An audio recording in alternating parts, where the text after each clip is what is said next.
आपण मैंने भावुंट कि काठी नाल केमती पशिला एटी एत लोक कहीं ठियाइंट जदि जानापी चाहते तेबे मो सहित भिडियोटी को लास्ट पर्यंत देखु सबकि जानीपारे।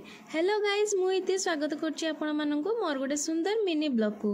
ओम मत आनी छाड़ी देगला काजल दीदी पाखे से आम बाहर पार्लर आम आसला लगिला आमको जोर से भोक तो आम बाहरी गलु नोना रेस्टोरेंट सेठी जाई आम पहुँची ऑर्डर देथिलु chicken soup mix roll and mix chowmein.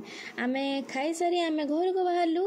घर को जीवा बाटर देखु आम सहित कौन है काटी जाई नाल भितर पशिगला। आम जिते चेष्टा कलु बाहरला नहीं। तापर आम डाकिलु मेकानिक अंकल को से भी टिके एमती कौन करथिले तथापि आम गाड़ी बाहरला नहीं। तापर आम सहित देखागला जिनी आ चंदन। तापर ये मेंचे लोक आसी धक्का देबारु गाड़ी ऊपर को आसला।